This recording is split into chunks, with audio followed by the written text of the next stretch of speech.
কুবরা রাদিয়াল্লাহু তাআলা আনহা, মায়ার নবী, দয়ার নবী, রহমতের নবী, অত্যন্ত প্রিয়তমা একজন স্ত্রী, সর্বপ্রথম নবীর সাথে যার বিবাহ হয়েছে, যার বিবাহ বন্ধনে আবদ্ধ থাকা অবস্থায় নবীজি আর অন্য কাউকে নবী বিয়ে করেন নাই।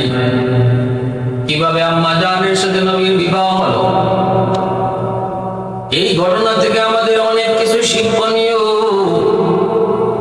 আম্মা জান মক্কার একজন ধনী মহিলা, অত্যন্ত সম্পদশালী একজন মহিলা। মক্কার ভিতরে এমন কোন মানুষ নেই যেই মানুষটা আম্মা জানের কাছ থেকে কোনো সাহায্য পায় নাই। এত ধনী, এত দানবী, আবার চারিত্রিক সৌন্দর্য ছিল সর্বোত্তম সুন্দর চরিত্রের অধিকারী, যার কারণে মক্কার জাহিলি যুগের মানুষগুলা আম্মা জানকে তাহেরা বলে তারা ডাকত। পূত পবিত্রা, পূত পবিত্রা, যার চরিত্রে কোনো কলঙ্কের দাগ নাই, যার আখলাকের চরিত্রের ভিতরে ভিন্ন পরিমাণ কোন স্পট নাই, তাকে তাহেরা বলা হয়। মক্কার মানুষ খাদিজা বলে ডাকতো না, তারা তাহেরা বলেই তারা ডাকতো। এদিকে মায়ার নবী, দয়ার নবী, রহমতের নবী, দাদার ইন্তেকালের পর চাচার তত্ত্বাবধানে নবীজির চাচা আবু তালিব, তার তত্ত্বাবধানে নবীজি বড় হতে লাগলেন। নবীজির যৌবনে পদার্পণ করেন। আল্লাহর নবী একদিন বলেন, চাচা আমাকে আপনি কোন একটা কর্মের সন্ধান দেন, কোন একটা কাজে আমাকে ধরায় দেন, আমি কর্ম করতে চাই, কাজ করতে চাই। কারণ দ্বীনের নবী, রহমতের নবী কথাটা উম্মতকে শিখাইয়া গেছেন। বেকার মানুষ সমাজের জন্য যেমন বোঝা, ঘরের জন্য বোঝা, দেশের জন্য বোঝা, বেকার মানুষের মস্তিষ্কে শয়তান বাসা বাঁধে। দেখবেন যারা বেকার, তার কামের শেষ নাই। কামের মানুষ যত ব্যস্ত না, বেকার মানুষ যত ব্যস্ত, কিছু কইলে তার কাজের আর শেষ নাই। আর যত এখানের কথা ওখানে, ওখানের কথা এখানে আছে, সব বেকার মানুষরা এই দিক দিয়ে বেশি আগানো থাকে। তার দোকানে বসে গল্প করবে, আর অমুকের দোষ, তমুকের দোষ, অমুকের ছেলে, অমুকের মেয়ে কি করলো না করলো, এগুলো নিয়ে তার আলোচনা। আর যদি বাংলাদেশের রাজনীতি নিয়ে আলোচনা শুরু হয়, তাহলে বেকার যারা এক একজন স্পিকার হয়, স্পিকার, সংসদের স্পিকার হয়। বেকারত্ব সমাজের জন্য বোঝা, দেশের জন্য বোঝা, পরিবারের জন্য। আম্মা জান খাদিজাতুল কুবরা রাদিয়াল্লাহু তাআলা আনহা ব্যবসা শুধু মক্কার ভিতরে সীমাবদ্ধ ছিল না, ওটা আরো বিশ্বে আন্তর্জাতিক মানের একজন ব্যবসায়ী ছিলেন আম্মা জান খাদিজাতুল কুবরা রাদিয়াল্লাহু তাআলা। শাম, সিরিয়া যুগে তার ব্যবসা পরিচালনা হতো। ওনার ফ্যাক্টরিতে ওনার ব্যবসায়িক কাজে অনেক মানুষ কর্মরত ছিল, অনেকেই চাকরির ব্যবস্থা হয়েছিল। আল্লাহ রাসূল সাল্লাল্লাহু আলাইহি ওয়াসাল্লাম যখন প্রিয় চাচা আবু তালিবকে বললেন, চাচা আমাকে আপনি একটা কাজের সন্ধান দেন, আমাকে একটা কর্মে লাগাইয়া দেন, আমি কর্ম করতে চাই, আমি কিছু কাজে লিপ্ত হতে চাই। নবীজি চাচা আবু তালিব তখন আম্মা জান খাদিজাতুল কুবরা রাদিয়াল্লাহু তাআলা আনহার কাছে মায়ের নবীকে নিয়ে আসলেন। আম্মা জান এর আগে তার দুটা বিবাহ হয়েছিল, স্বামী মারা গেছেন। এরপরে আম্মা জান তিনি ব্যবসায় মনোযোগী হলেন, আর কোনো বিয়ে বসার চিন্তা আম্মা জানের মাথার মধ্যে মোটেও ছিল না। যদিও ওনাকে বিয়ে করার জন্য মক্কার অনেক সম্ভ্রান্ত বংশের মানুষ, অনেক জমিদার ফ্যামিলির যুবক, অনেকেই তারা প্রস্তাব দিয়েছিল, কারণ আম্মা জান যতটা তার চরিত্রিক দিক দিয়ে যেমন না তিনি সুন্দর ছিলেন, যতটা সুন্দর ছিলেন, রূপ আর সৌন্দর্যের দিক দিয়েও কম ছিলেন না। বরং তখন বলা হতো ওই সময়ে মক্কার সবচেয়ে নয়, শুধু মক্কা নয়, আরবের ভিতরে সবচেয়ে সুন্দরী ছিলেন আম্মা জান। চারিত্রিক দিক দিয়ে এত সুন্দর, সৌন্দর্যের দিক দিয়ে এত সুন্দর, ব্যবসায়িক নিয়ম কানুন, পরিচালনা, জ্ঞান, গরিমা, বুদ্ধিমত্তা, হার লাইনে তিনি ছিলেন প্রশংসার দাবিদার। প্রত্যেকের কাছে ছিল তার গুণ। শুধু গুণাবলীর আলোচনার জন্যই আল্লাহর নবী বলেছেন, তাম দুনিয়ার সমস্ত নারীদের ভিতরে, চারজন নারীর ভিতরে কোনো একজন নারীকে যদি তোমরা অনুসরণ করো, তাহলে নারী হিসাবে একজন আদর্শ নারী তোমরা নিজেকে প্রকাশ করতে পারবা। গোটা দুনিয়ার সমস্ত নারীদেরকে আল্লাহর নবী বলেন চারজন নারী সমস্ত নারীদের মধ্যে শ্রেষ্ঠ, এদের প্রত্যেকের যে কোনো একজনকে তোমরা তোমাদের জীবনে অনুসরণ করতে পারো। একজন বলেন আম্মা জান খাদিজাতুল কুবরা রাদিয়াল্লাহু তাআলা আনহা, দ্বিতীয় হলেন নবীজির কলিজার টুকরা মেয়ে খাতুনে জান্নাত ফাতেমা রাদিয়াল্লাহু তাআলা আনহা, তৃতীয় হলেন হযরত মারইয়াম আলাইহিস সালাম, চতুর্থ হলেন ফেরাউনের স্ত্রী বিবি আসিয়া। এই চারজন পৃথিবীর নারীদের মধ্যে শ্রেষ্ঠ নারী। নবী বলেন তাদের কোন একজনকেও যদি তোমরা অনুসরণ করো, তুমি নারী হিসাবে আদর্শ নারী হতে পারবা। আম্মা জানের কাছে নবীজির চাচা আবু তালিব নিয়ে আসলেন, খাদিজা আমার ভাতিজার কাজ করার বয়স হয়েছে, একটা কাজের সুযোগ হবে কি?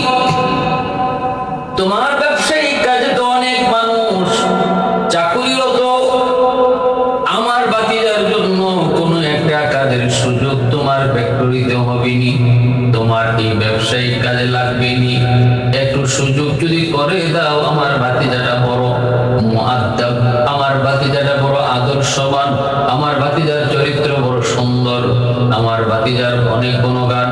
মক্কার মানুষ আমার ভাতিজাকে আল আমিন বলে ডাকে।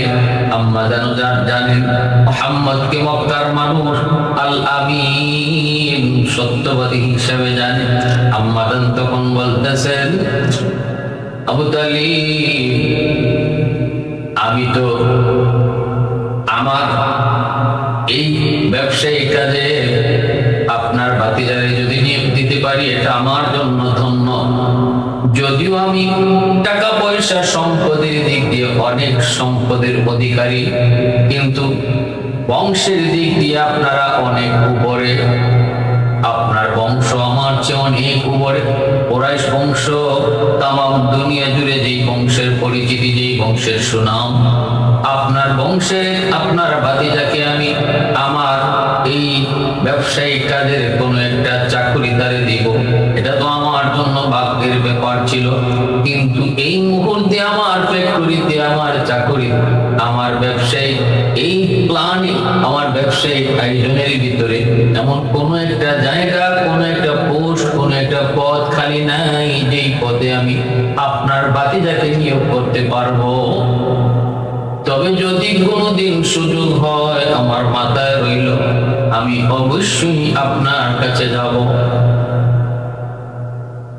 একটা সুযোগ আছে, কিন্তু এটা চাই না, আর আমি এটা বলবো না, বলা ঠিক হবে না। আমার এই মুহূর্তে আমার ছাগলের রাখাল, আমার ছাগলের রাখাল অল্প দিনের জন্য ছুটি দেখিয়েছে, হয়তো কয়েকদিনের জন্য এই কাজটা দেওয়া যেত, কিন্তু আমি আপনার বংশের কাউকে, আপনার রক্তের কাউকে ছাগল রাখালি করার মতো চাকুরিটা, ছাগল রাখালি করার মতো দায়িত্ব আর কাজটা দিতে চাই না। কারণ এই কর্মটা আপনার বংশের সাথে যায় না, আপনার বংশের সাথে এই কর্মটা মানায় না। অতএব আমি মনে করি এটার প্রয়োজন নাই। কয়েকদিন পরে বা কিছুদিন একটু অপেক্ষা করেন, হয়তোবা কোনো না কোনো একটা সম্মানজনক পোস্ট খালি হবে, আমি তখনই আপনার কাছে যাব, আপনার আসতে হবে না।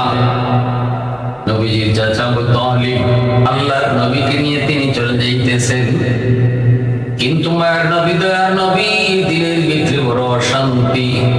নবীজি বড় আশা করে এসেছিলেন কোন একটা কাজের মধ্যে নবী লাগবেন, কিন্তু কোনো কর্ম নাই, চাকরি করার সুযোগ নাই। দিনের নবী চাচার সাথে যাচ্ছেন কিন্তু মন খারাপ। আল্লাহ নবী রহমতের নবী মায়ের নবী চাচাকে ডাক দিয়া বলতেছেন, চাচা যান, আপনি আমাকে নিয়ে যায়েন না, যে কাজটা অল্প দিনের জন্য সুযোগ আছে, এই ছাগল রাখালির কাজটাও অন্তত আমাকে দেন। চাচা গো, আমি কোন কর্মকে ছোট করে দেখি না, কর্ম তো কর্মই, যদি সেটা হালাল হয় আল্লাহ বরকত দিবে, আর হারাম কোন কাজ যত বড়ই হোক, যত বড় সুযোগই হোক, আমি কোন হারাম কাজে যাইতে রাজি না, অবৈধ কাজ করতে রাজি না। কিন্তু যদি বৈধ কোন কাজ হয় আমি সেটাকে কখনো ছোট করে দেখি না, বৈধ কোন কাজকে ছোট করে দেখার কোন সুযোগ নাই। আপনি আমাকে দয়া করে এই কাজটারই ব্যবস্থা করে দেন। এই মাত্র চাচাকে এই কথা বলে নবী আটকে দিলেন। আল্লাহর নবীর চাচা নবীকে নিয়ে আবার আম্মা জান খাদিজাতুল কুবরা রাদিয়াল্লাহু তাআলা আনহার কাছে আসলেন। এসে বলতেছেন, খাদিজা, আমার ভাতিজা এই কাজটাই করবে, যে কাজটা অল্প দিনের জন্য সুযোগ, ছাগল রাখালি, আমার ভাতিজা বেকার থাকতে চায় না। আমার ভাতিজার কথা হলো কোন কাজকে ছোট করে দেখার সুযোগ নেই। আল্লাহর গোলাম, মনে রাখবা, রিজিক তো আল্লাহর হাতে। কোন কাজ মানুষকে রিজিক দেয় না, দোকান আমাকে রিজিক দেয় না, আমার চাকরি টেবিল আমাকে রিজিক দেয় না, জমির ফসল আদি আমাকে রিজিক দেয় না। রিজিক দেওয়ার মালিক হলেন আল্লাহ। দোকান আমার উসিলা, ব্যবসা আমার উসিলা, চাকরি আমার উসিলা, রিক্সা চালানো আমার উসিলা, বাদাম বিক্রি করা আমার উসিলা। অতএব আল্লাহ পাক রিজিক বন্টন করেন। আমি যে কাজটাতে লেগে থাকবো, আল্লাহ ওই কাজটার উসিলা ধরে আমার রিজিক আমার কাছে আল্লাহ পাঠিয়ে দিবে। এজন্যই কর্মতে লেগে থাকো। এই কাজটা ছোট এটা মনে করো না, কারণ এইটার উসিলায় আল্লাহ তোমার বন্টনে যে রিজিক রেখেছে সেটা এর উসিলায় আল্লাহ তোমাকে দিবে। এজন্য রিক্সাওয়ালা ভাই, রিক্সার কাজটাকে ছোট মনে করো না। ব্যাংকওয়ালা ভাই, ব্যাংকের কাজটাকে ছোট মনে করো না। মিস্ত্রিওয়ালা ভাই, মিস্ত্রির কামটাকে ছোট মনে করো না। আর আমরাও যারা ভালো ভালো চেয়ারে বসে চাকরি করি, আমরাও রিক্সাওয়ালাকে রিক্সাওয়ালা মেরে টিটকারি করবো না। ছোট কর্মীর মধ্যে যারা আছে তাদেরকে নেগলেক্ট করবো না। কারণ ভালো করে ইয়াদ রাখবেন, তুমি যে চেয়ারে পয়সা টাকা কামাও এটা তোমার কোনো ক্রেডিট না, আল্লাহ তোমাকে এই উসিলায় রিজিক দেয়। রিক্সাওয়ালাকে আল্লাহ রিক্সা চালানোর উসিলায় রিজিক দেয়। রিজিক দেওয়ার মালিক একজন, বাজেট পাস হয় এক জায়গায়, ওখান থেকেই বাজেট তোমার আমার জন্য আল্লাহ নির্ধারণ করে। বাজেট পাস হয় আসমানে। আল্লাহ বলে রিজিক আসমান, আল্লাহ বলেন তোমাদের রিজিক আকাশে রাখা। এজন্য সাবধান।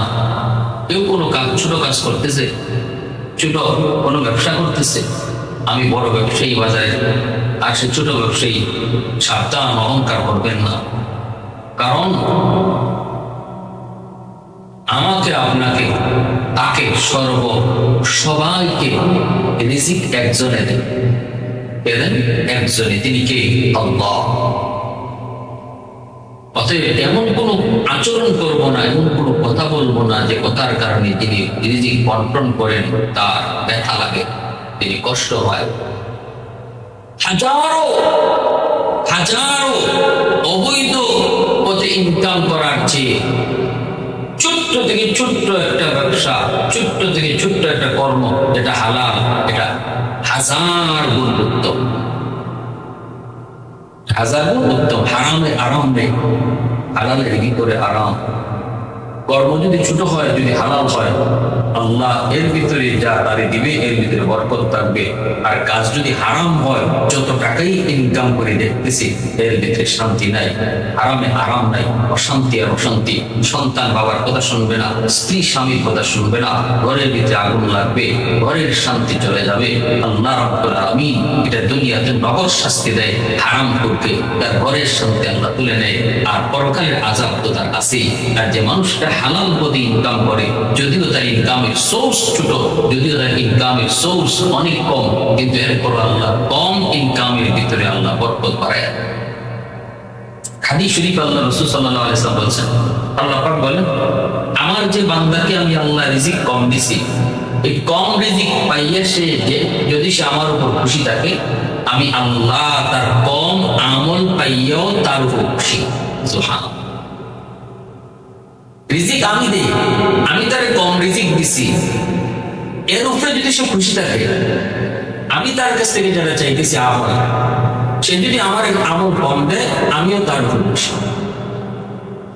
অর্থাৎ একজন ধনী মানুষ 1 লক্ষ টাকা আল্লাহর রাস্তায় দান করবে, আল্লাহ যতটা না খুশি, একজন গরিব 10 টাকা আল্লাহর রাস্তায় দান করবে, আল্লাহ ওই গরিবের উপর এর চেয়ে বেশি খুশি।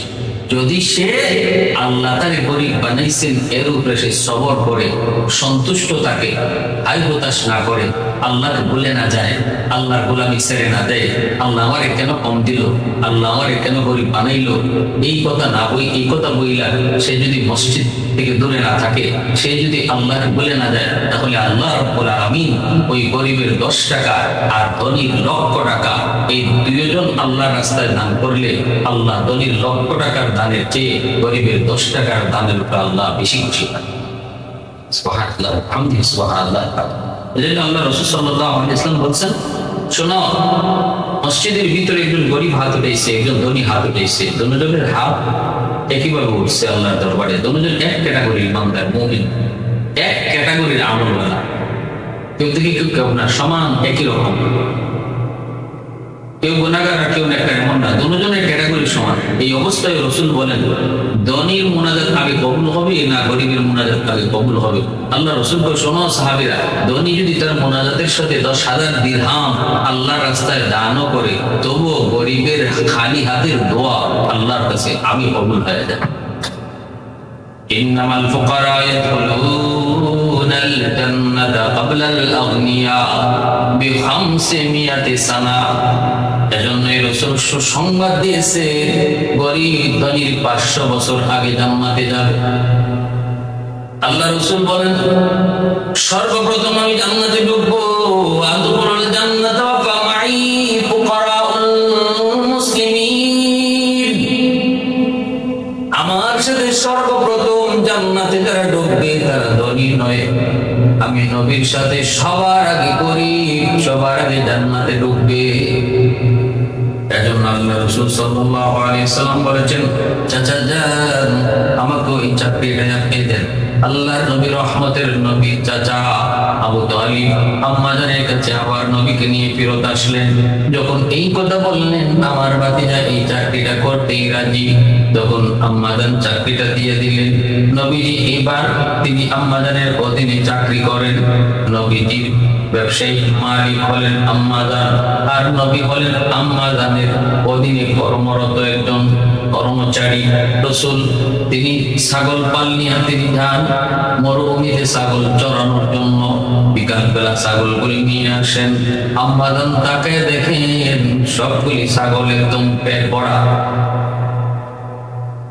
উনি তো অবাক, আমার ছাগলগুলো তো এত সুন্দর করে পেট ভরে অন্যদিন খানা খায় না, অন্য কোনোদিন এত সুন্দর করে খানা খেয়ে আসতো না।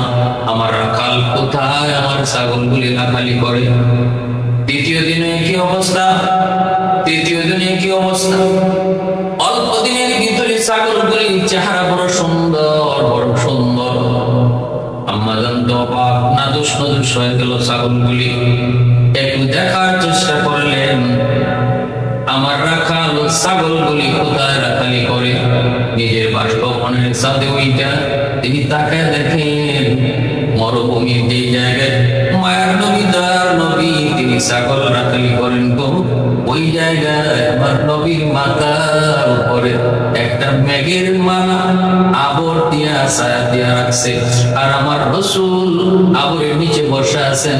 নবীর গায়ে কোনো রৌদ্র লাগে না, প্রচন্ড রোদ, মরুভূমির রোদ আমার নবীর গায়ে লাগে না। ছাগলগুলি রাখালি করে, আল্লাহর নবী বসে আছেন, ছাগলগুলি নিজে নিজে খায়, ছাগলগুলি নিজে নিজে বিচরণ করে, ছাগলগুলির পাহারাদারি করতেছে হিংস্র বাঘ, ছাগলগুলির পাহারাদারি করতেছে হিংস্র বাঘ। আমার রাসূল এই মরুভূমির প্রচন্ড গরমের ভিতরে তিনি বসা, কিন্তু মাথায় কোনো রৌদ্র লাগে না গো, মাথার মধ্যে একটা মেঘমালা ছায়া দিয়ে রাখছে। আর নবী এই গরমের মধ্যে নবীকে বাতাস করার জন্য বিষাক্ত সাপ নবীকে কণা দিয়া বাতাস করতেছে। আল্লাহ والليل به زلف محمد كترنم والشمس مرسال أحمد كترنم والفجر به صبح رسالتك بشارات والعصر به دور نبوتك بشارات हर फूल में रोए मदीना का तबस्सुम, हर फूल में रोए मदीना का तबस्सुम, शाखों की लचक में बेगदा का तकल्लुम, यासीन से मौला ने कभी उनको पुकारा, यासीन से मौला ने कभी उनको पुकारा, हमीम कभी और कभी तासीम इशारा, ये रमज़ कुछ आशिक़ माशूक़ के माबैन समझाए जिन्हें ख़ल्क़ में एक सरवर कौनैन। আম্মাদানের যুগে এই বিষয়টা ধরা পড়ার পর আম্মাদান তো ভাব রাখান্ত সাধারণ কোনো রাখাল নয়, যে রাখালকে মেঘমালা ছায়া দেয়, যে রাখালকে বিষাক্ত সাপ বাতাস করে, যে রাখালের ছাগলগুলি নিজে রাখে না, বা তার ছাগলকে রাখালি করে। দিলের ভিতরে নবীর প্রতি মহব্বত, আল্লাহর নবীর প্রতি তার সম্মান, তার ভালোবাসা, তার আজমত বাড়তে শুরু হলো। নবীজি আসলেন, এই দৃশ্যটা আম্মাদান দেখলেন। নবীজি এই দৃশ্যটা দেখা আম্মাদান তার বান্ধবী নাফিসাকে বললেন। এইদিকে অল্প দিনের ভিতরে নবীজির প্রতি দুর্বল। এবার আম্মাদান বলতেছেন, মুহাম্মদ, আমার ফ্যাক্টরি, আমার ইন্ডাস্ট্রির চিফ ম্যানেজার তোমাকে বানাবো। সকল ম্যানেজারের ম্যানেজার আমার নবী, মায়ার নবীকে তিনি প্রস্তাব দেন, কিন্তু অন্যান্য ম্যানেজার গুলা তারা মানতে রাজি পায় না, তারা বিরোধিতা শুরু করে দেয়, তারা করে না। অল্প দিনের ভিতরে যে মানুষটা নিয়োগ নিয়েছে, এই মানুষটা হুট করে সে আমাদের সবার ম্যানেজার হয় কেমনে? আম্মাদান বলতেছেন, পছন্দ যদি না হয় তোমরা চাকরি ছেড়ে দিতে পারো, তবু আমি মালিক, আমার সিদ্ধান্তে আমি অটল। আমার ব্যবসার লাভ, আমার ব্যবসার ক্ষতি, আমার ব্যবসার উন্নতি, আমার ব্যবসার অবনতি, এটা আমি ভালো বুঝি। ব্যবসার স্বার্থে আমি যা সিদ্ধান্ত নিব তা মানতে হবে। যদি তোমাদের কারো মানতে অসুবিধা হয় তবে চাকরি ছেড়ে দিতে পারো। ভাইরা বন্ধুরা, শেষ পর্যন্ত নবী চিফ ম্যানেজার, আল্লাহ নবীকে তিনি শাম সিরিয়া পাঠাইলেন, গোলাম মাইসারাকে সাথে দিয়া দিলেন। মাইসারাকে বললেন, যা তুমি মুহাম্মদের সাথে যাইবা খাদেম হিসেবে, আর যা কিছু দেখবা, যা কিছু শুনবা সব তুমি নোট করে রাখবা, পুরো সফরের বিবরণ আমার কাছে এনে দিবা। নবী তিনি চলে গেলেন 30 দিনের জন্য। সিরিয়ায় নবীকে ব্যবসার জন্য পাঠিয়ে দেওয়া হয় বিশাল মাল নিয়ে। নবীজি রওনা দিয়েছেন, সাথে আছেন মাইসারা। মাইসারা তিনি নবীর সাথে, তিনি দেখতেছেন আল্লাহর নবী সিরিয়ার পথে যখন যানগো, তখন মাইসারা দেখে নবীকে, নবীর মাথার উপরে একটা মেঘমালা আল্লাহর নবীকে ছায়া দিয়ে দিয়ে নিতেছে। মাইসারার চোখে ওইটা ধরা পড়লো। অবাক তাকে দেখে গাছের পাতাগুলি ঝুঁকে যায়। অদৃশ্য থেকে একটা সালাম, আসসালাতু ওয়াসসালামু আলাইকা ইয়া রাসূলুল্লাহ, সালামুন আলাইকা ইয়া হাবিবাল্লাহ। আওয়াজটা গাছ থেকে চলে আসে, এই আওয়াজটা পাথর থেকে আসে, এই আওয়াজটা পাহাড় থেকে আসে। মাইসারা এই আওয়াজটাও নিজের কানে শুনতে পেলেন। সিরিয়ায় গেলেন, সবকিছু নোট করেন মালিককে এসে শোনানোর জন্য। সেখানে যাওয়ার পর তিনি দেখতেছেন নবীজির ব্যবসায়িক সিস্টেম। আল্লাহর নবী এত সুন্দর সততার সাথে মানুষের সাথে এত সুন্দর ব্যবহার করেন, যার কারণে ব্যবসা অন্যান্য বছরের চেয়ে এই বছর নবী দায়িত্বে থাকায় ব্যবসার অগণিত লাভ অর্জন হলো। আর মাইসারা সিরিয়ায় যায় শুনতে পেলেন আল্লাহর নবীর ব্যাপারে। সেখানে খ্রিস্টানরা, ইহুদিরা, অন্য ধর্মের মানুষেরা, তাদের মধ্যে একটা আওয়াজ তিনি শুনতে পেলেন যে আখিরি জামানার নবী আগমনের সময় তাওরাত কিতাবে পেয়েছি আমরা, ইনজিল কিতাবে পেয়েছি আমরা, তিনি এমন হবেন তেমন হবেন। তিনি যখন হাঁটবেন মাথার উপরে মেঘমালা ছায়া দিবে, তিনি যখন যাবেন পাথর থেকে সালাম আসবে, গাছগাছালি থেকে সালাম আসবে। এই কথাগুলিও মাইসারা তিনি নোট করলেন, কাগজ করলেন। আল্লাহর নবী রহমতের নবী আসবেন, এই দিকে দিন যা রাত যায়। আমার নবী মায়ের নবীকে সিরিয়ায় সফরে পাঠানোর পর আম্মাজান পেরেশান বড় বেচাই, কারণ দিলের ভিতরে যার প্রতি মহব্বত, যার প্রতি ভালোবাসা, প্রেম জন্ম নেই, সে দূরে গেলে পরে অন্তরে অশান্তি শুরু হয়। বেচাই ভাব, অশান্তি ভাব। বান্ধবীদেরকে বলতেছে, বান্ধবীরা নাফিসা একটু বল না আমার ম্যানেজারকে কেমন লাগে। নবীজির প্রশংসা যত শুনেন আম্মাজান ততই আনন্দিত হন। প্রশংসা যত শুনেন, আল্লাহ নবীর প্রশংসা যেই করে তারই আম্মাজান হাদিয়া দেন, তারই আম্মাজান পুরস্কৃত করে। প্রায় 39 দিন হয়ে গেছে, আরেকদিন বাকি। সময় গড়িয়ে আসছে, নবীজি সিরিয়া থেকে আসা সাদের উপরে বান্ধবীদেরকে নিয়ে আম্মাজান ওইটা বলতেছে, তোমরা যে আমাকে আগে নিউজ দেওয়া যে ওই যে আপনার ম্যানেজার আসতেছে, তারই আমি সাথে সাথে গোলাম হলে আজাদ করে দিব, আর আমার বান্ধবী হলে তার সে যা চায় তারে পুরস্কৃত করো। সবাই তো অবাক নয়, তাকে আছে সিরিয়ার পথে, কেউ দেখে না। হঠাৎ করে আম্মাজান নিজেই চিৎকার দিয়ে উঠলেন, আমি দেখে ফেলেছি, ওই দিক থেকে আমার ম্যানেজার আসতেছে, আর অল্প সময়ের ভিতরেই তোমাদের চোখে ধরা পড়বে। বান্ধবী নাফিসা কয়, খাদিজা আমরা কেউ দেখলাম না গো, কিন্তু তুমি কেমন করে দেখছো, আমাদের চোখে তো নজরে পড়ে নেই। একটু অপেক্ষা করো তো বান্ধবী, একটু অপেক্ষা করো সখী, একটু পরেই তোমরা দেখবা। ঠিকই দেখা যায় একটু পরেই মায়ার নবী আসতেছেন, কাফেলা আসতেছে, দেখা যায় নবীকে পরিষ্কারও আসতেছে। বান্ধবী জিজ্ঞেস করে, কেমনে তুমি বুঝেছো, কেমনে তুমি অনুমান করেছো, কেমনে তুমি দেখছো? তখন তো দেখা যায়নি, এখন তো দেখা যাইতেছে।